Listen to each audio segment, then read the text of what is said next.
In previous modules, you've learned about U.S. citizenship, why educators should have background knowledge of U.S. citizenship, including its value and benefits, and we have reviewed the naturalization process.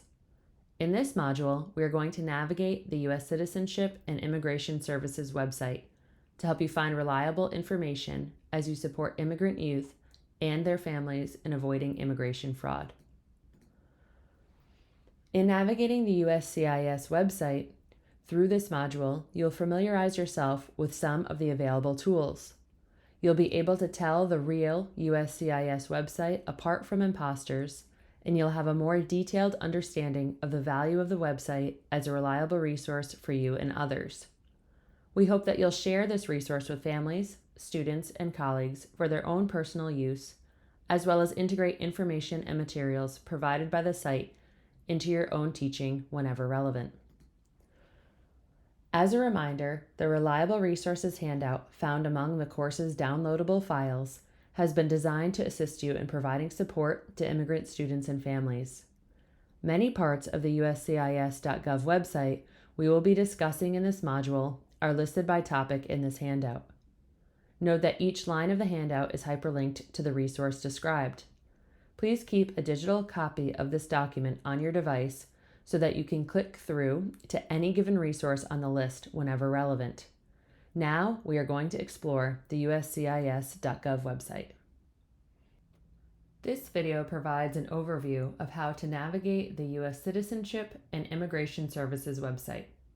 You'll find that this website has a plethora of helpful resources and supports not only for you as an educator, but also for people attempting to determine if they're eligible for U.S. citizenship through naturalization.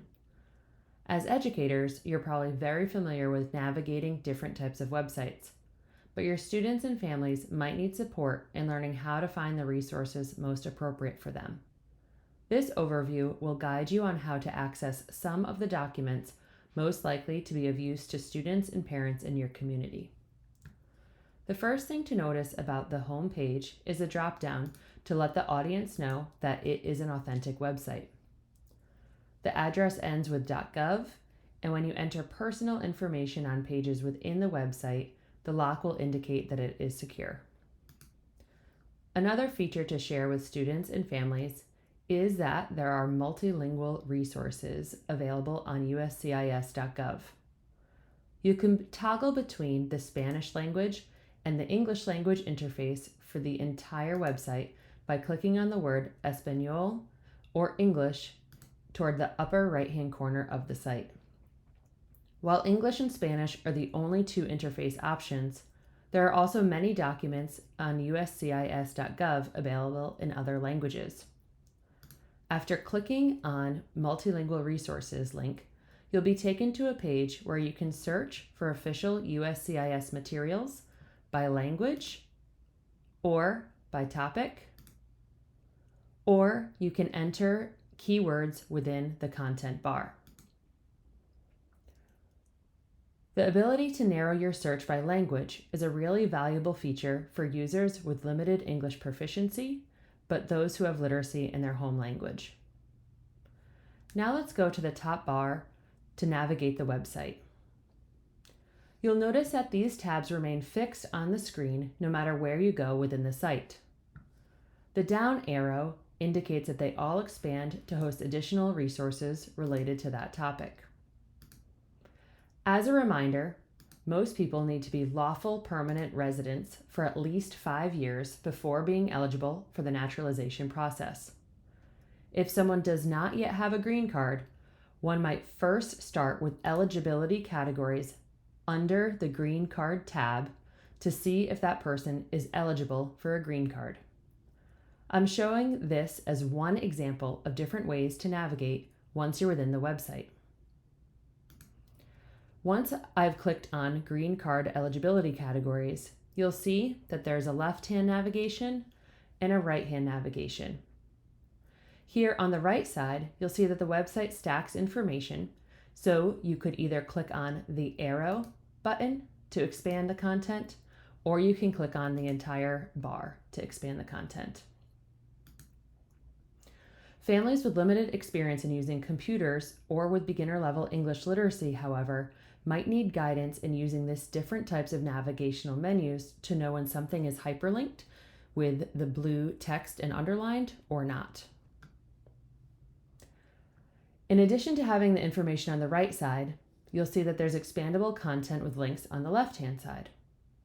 It's important that students and families know how to find the information that they're looking for and get support with navigating both the left-hand and right-hand tools. For example, here in the left-hand navigation, eligibility requirements requiring employment are categorized by preference and then followed by instructions.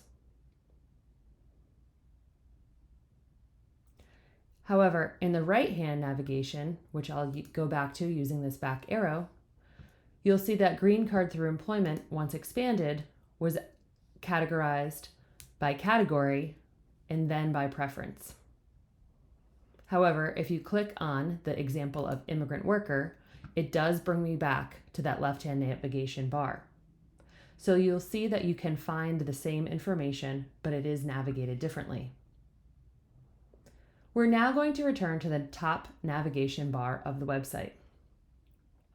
The guiding topic for this course is U.S. citizenship, and you'll see that once you click on the Citizenship tab, there's information for learners and educators as well as additional resources. First, I'm going to focus on you as educators. Here, you can review different types of resources that you can use to support students and families with preparing for the naturalization test. You can see that there is a study guide for the test, as well as additional resources for integrating English language proficiency instruction and U.S. history and civics knowledge into your classroom. You can also search by topic if you're looking for specific materials. I'm going to show you one example of instructional materials and how to navigate the different types of resources. This is an example of George Washington. Notice that the label beginning is referring to the proficiency level of English. You'll see that they provide a lesson plan. Over here, you can see how the plan is organized as far as learning objectives and what materials that you'll need. It also categorizes the different types of questions to prepare you for sections of the naturalization test. The lesson plan is the first PDF that you'll see, but you'll also notice that below it has handouts that are downloadable or printable, and you can scroll down on the left-hand side to see the types of resources available within that unit, or you can scan in this way. There's also an answer key provided for any of the materials that USCIS.gov has curated.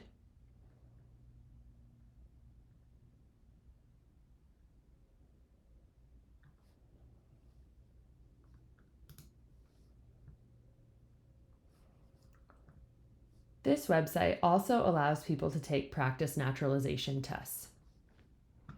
You can find that under Naturalization Test and Study Resources. I highly recommend that you refer people to this 4-part video series that talks about the naturalization process, including the assessments and the interview.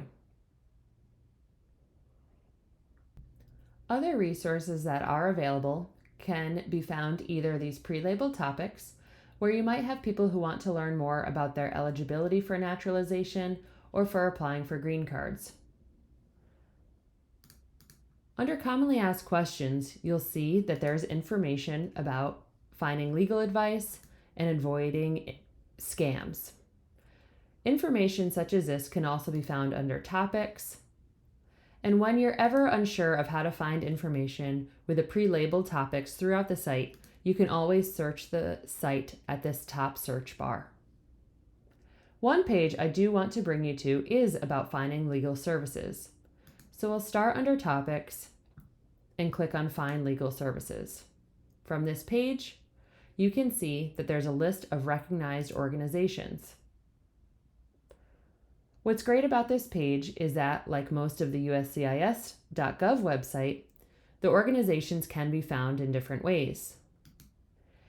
With this link, you can see that the recognized organizations are sorted by state and city. You can either hover over the map and select your state, or you can scroll down to the alphabetized list to find the information. And here you'll notice that the document pops up with Connecticut at the top of the bar. I'm using the back button to return to the previous pages because the organization list has took us off from the USCIS.gov website. You can use those back and forward arrows to navigate. Please do refer all people, whether it be colleagues, community members, students, families, whomever you're working with, to this website so that they all have reliable information that they need to be able to navigate pathways towards U.S. citizenship. Now that you have explored the U.S. Citizenship and Immigration Services website, we hope that you will be able to use it in your own practice and share it with others. It is important for people to have access to reliable resources to support immigrant students and their families navigate the naturalization process, among many other resources that educators could use to improve their knowledge base on U.S. citizenship and help students prepare for the naturalization assessments. Following this video, you can self-check your understanding of the content covered in all 5 modules of this course. Please use the self-check to monitor your foundational knowledge and revisit any content that is worthy of your review. We hope that you have found the contents of this course meaningful and useful to you in your role as an educator. If you would like to get further involved in supporting immigrants and their families on the path to U.S. citizenship, you might consider volunteering as a citizenship ambassador. If you'd like to learn more about this volunteer opportunity, please contact the American Place Division of the Hartford Public Library. You can contact a representative of the American Place by calling the phone number given on this screen, or you can learn more by visiting their website at tap.hplct.org.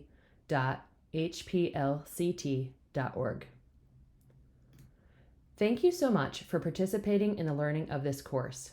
We want to remind everyone that this presentation is part of an innovation grant funded by the Department of Homeland Security, U.S. Citizenship and Immigration Services. It was developed in partnership with the American Place Division of the Hartford Public Library.